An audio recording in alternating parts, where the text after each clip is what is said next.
So, here I am live. I was clicking around a little bit and wanting to do my first broadcast, basically, of this gaming. I've never done gaming broadcast, but I'm going to start you off with a little bit of nostalgia. Back when I was a kid, I used to own a Sega Master System and not a Nintendo Entertainment System back in the late 80s. But that was pretty much all I owned, and we had about 15 to 20 games that we would play, and I kept for years because finding a Sega Master System game was, of course, not easy, especially in the US. And I know it was more successful in England, but here it was a different story because Nintendo just dominated the market.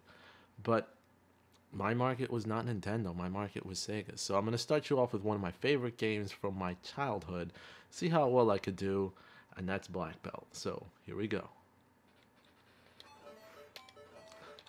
One thing I could remember when playing this game as a kid was how everyone just exploded when you fought them. This game was actually based on an anime that was of a completely different name, but I did not know that. I did not know any of that. I just saw Black Belt. It's a karate game that you played and you had fun with. So, and the nostalgia is working for me. I mean, I remember I've played this tons of times because you got to remember it's all I had for a long time. So, and I just love the illogical sense of everybody just exploding. I mean, this was by far, I don't think, considered gory. It was just hilarious. It's like, oh, 100 guys coming after me. Kick, boom, and they explode. Now, this game my brother used to play a lot too because my brother was the one who bought it. And I just kind of took it from him and took after him and would just have fun with it. But I got really good compared to him. Now those items that fly overhead are either power-ups or the one that I got that's looked like a Japanese symbol is one of invincibility. So while the music plays creatively, I have invincibility, and I just run with it. And then the other items are just to get a little bit more energy. Now, one thing that this also reminded me of, now, again, I had this for years, and I did not have a Genesis until late 1993, so I was still stuck in Sega Master System while everyone was on doing what, Genesis does with Nintendo. I was saying Sega Master System does what Nintendo. This had more colors and a little bit more variation than Nintendo back in the day. So now in this level, at the end of each level you fight a boss, and you had energy stacked at the top, and if you look at it, it's almost like Street Fighter, right? I mean, that's what I used to think actually back in the days when I was growing up. It's like, this is like exactly like Street Fighter. Health bars in each sense. One of the characters is named Ryu, which is wow. He made me up. It has been a while since I played this game. All right, I'm gonna do this again. Darn. Okay. And we'll see what we've got going on here. Jump kicks. Just keep doing jump kicks. What the? I've never done this bad before.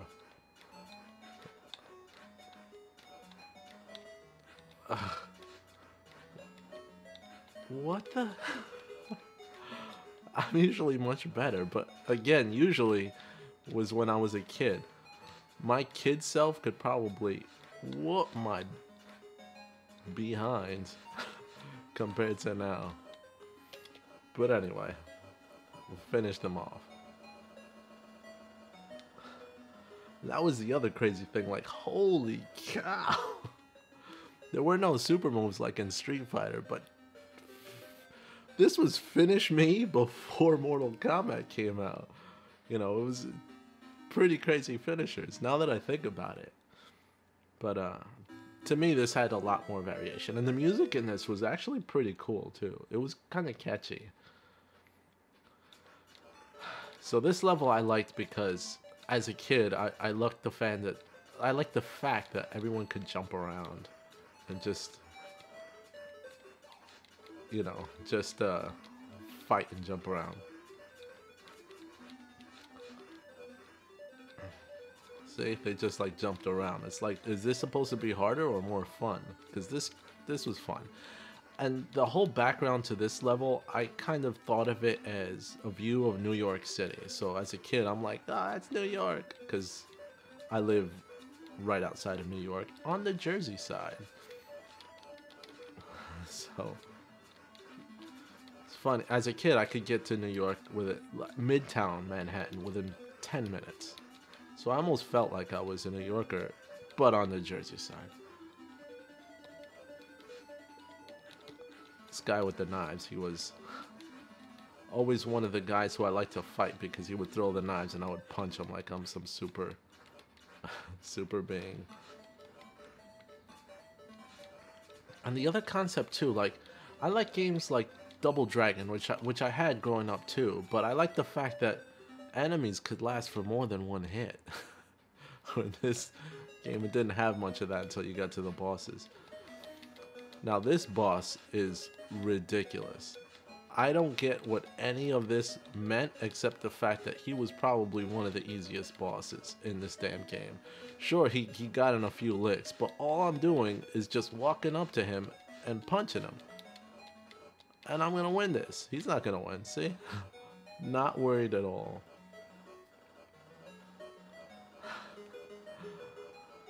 And then I just kind of play as he walked around like and stuttered, and then pow. I made him jump because I would just do that for a fact. But yeah, he was ridiculously easy. That was like just the easiest boss to me in the entire game. And then from here, it just picked up. Let me know if you actually liked this game or if you played this game too. Alright, level 3. Now here's another thing. While playing this section, you know, and this, I thought this after Street Fighter 2 came out. So even in 1991, 4 years after this game came out, I'm still playing it. And I thought, well, this is exactly like Ryu kicking a bunch of black-haired Kens all over the place. And that background to me was just a giant dojo where they came from. And then this guy with this, whatever he's holding, like claws, I don't know what that was. But it was just weird. But I make short work of the 100 Kens. That my name is Ricky. Oh, by the way, what's the story to this game? Well, before the story starts, we're fighting now E Honda. Or Gonta, as the game called him. But you see why I had so many references to Street Fighter in this game? Like, it is Street Fighter to me. Or it was like an 8-bit Street Fighter that the characters were smaller on screen, but it still was the same. And to jump in this game, you had to press up. There was no button to jump. It was just you pressed up, just like in Street Fighter. E Honda versus Ryu. You'd swear it's like an 8-bit version of that, but... And then he walks off like a badass. So you had like a finish me moment, and then he'd walk off like a badass. That in itself to me is like... it's like a predecessor for what was gonna happen in the future, right? So... But it's a full... It's like a fighting game and... you know, not a platformer, but like a beat 'em up. But a beat 'em up where everybody dies in one hit. Now this level was particularly tough because in this the opponents had swords, but besides the swords that took more of your energy, you have these annoying birds that would fly in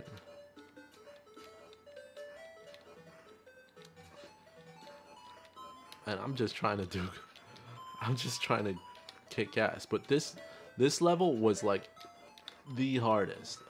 I've not died actually. I've not lost a life, but this level was unbelievably hard um,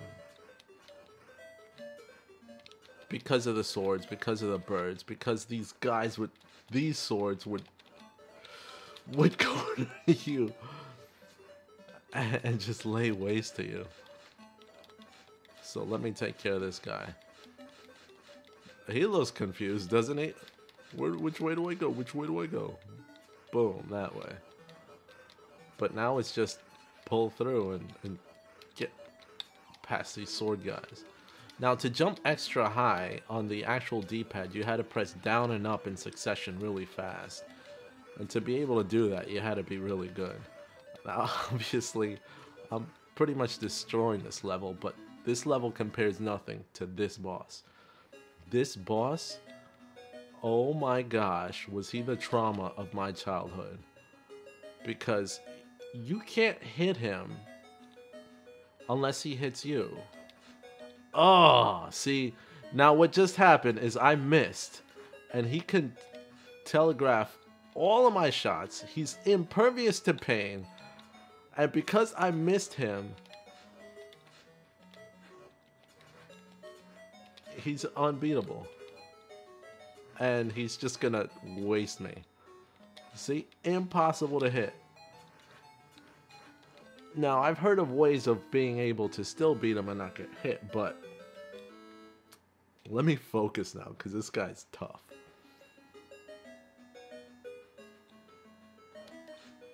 Ugh, why?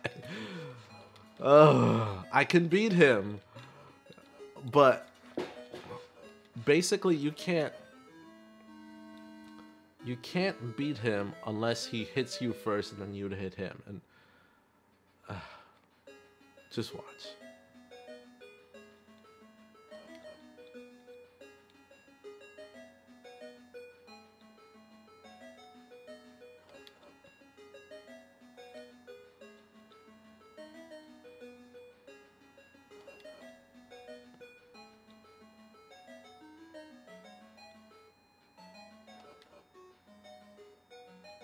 I'm focused.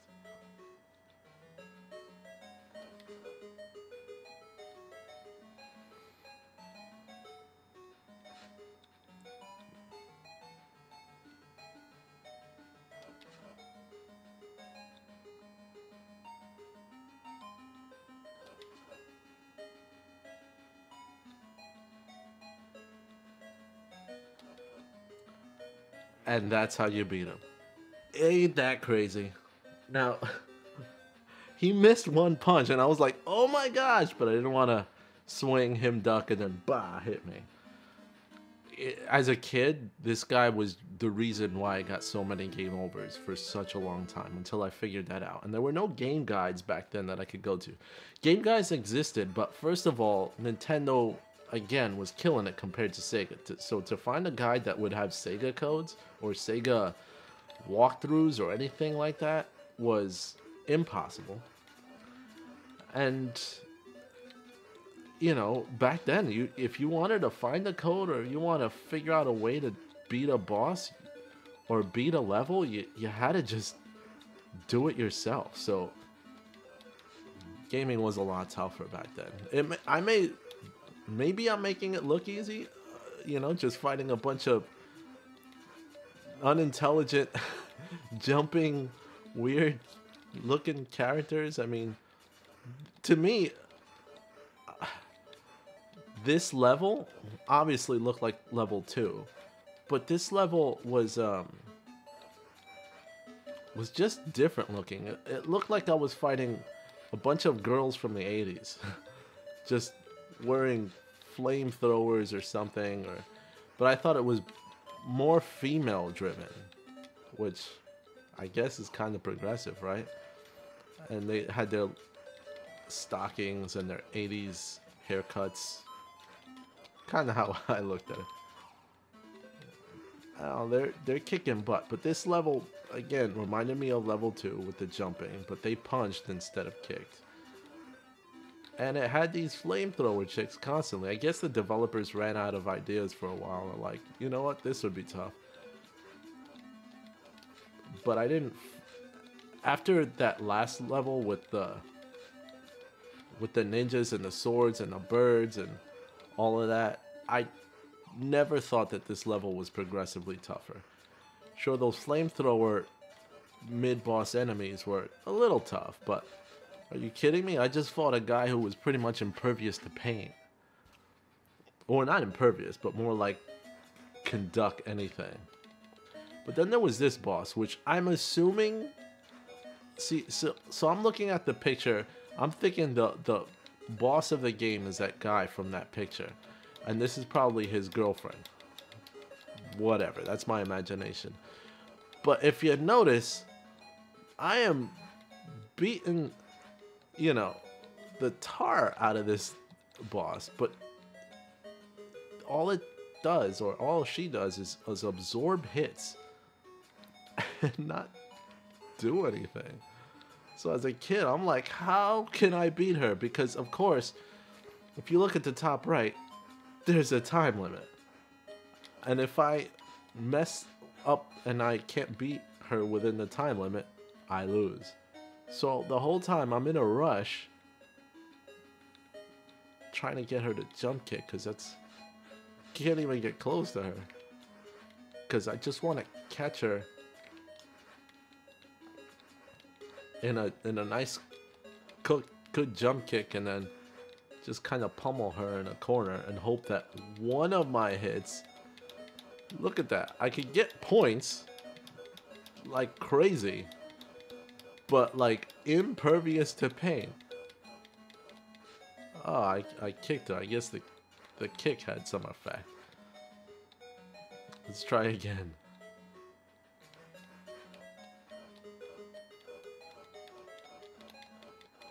Nope. Kick had no effect.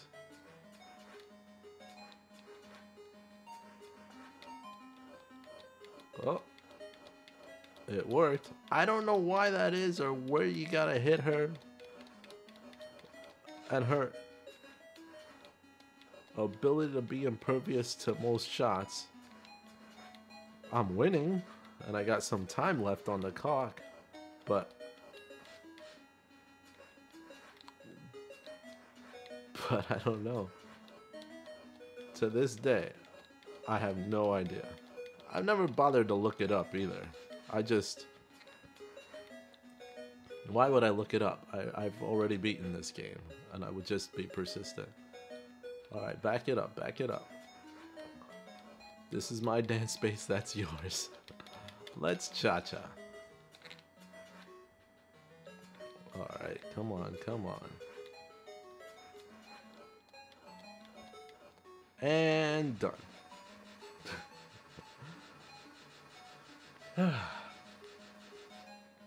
And she's done. It was like, finish me. You win. And now to the boss of the game. That's one thing that the 80s had. Really quick, really play through games. But of course no saves. So this boss... The level reminds me of the level 1 boss. And my tactic is really like the level 1 boss, where you just jump kick him. Now, a question that I've always asked myself is, what's the story to this game? What's going on? And when I would play it, I had a box and everything, but I never had the original manual, so I couldn't read if they had any backstory to this. And when you press start, the game just starts you right in the action. The only side story that you would see was all those finishers at the end of each fight. But the crux of this game is just, your girlfriend's kidnapped, go and save her. And this is the dude who kidnapped her. Okay. There's a moment where he turns impervious to pain. Jeez. And just beats me up.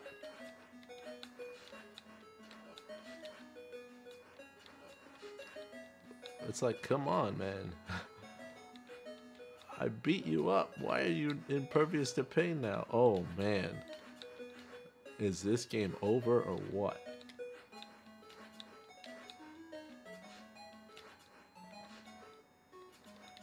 Oh.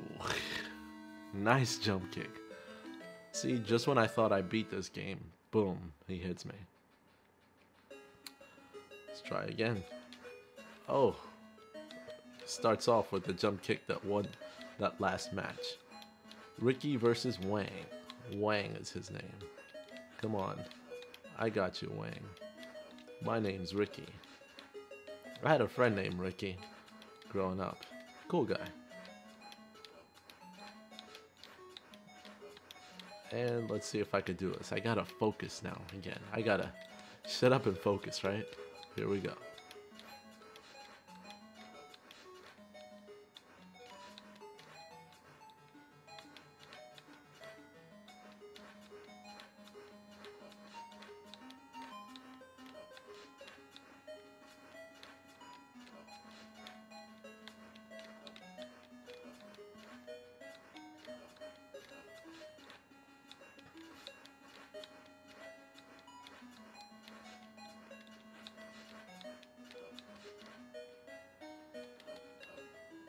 And there you go. I knew I had to hit him while on the floor. So, this is weird. Check it out. He knows he's beaten. And then he's like, like, what does that even mean? Why are you standing there like you won? 80s games are so weird. And then he turns what I assume to stone. And there's a girlfriend. And then the animation gets so weird at that point. But it's still pretty cool. You finally defeated the boss and temporarily brought peace to the world. Now with the experience you've gained and Kyoko's love to sustain you, continue to battle onward to an even more rousing victory. That was awesome. But what can I say? That was fun. Thanks for joining me on this first ever gaming. Oh yeah, this plays for like an eternity while you do that. So I'm just gonna hit a menu right there to stop that music. Anyway, if you like it, let me know. Share this video if you want. You can make my day if you subscribe today. This is Magnus, and I'm out, and thank you. It was fun. I'm probably going to hit up a few more nostalgic games from my past, too. Let me know if you like, or if you have any suggestions of games that you've played in your past, and I'll give it a try. If I have it, of course. Take care, and I'll see you guys later while this music keep playing out. I did like the music in this game.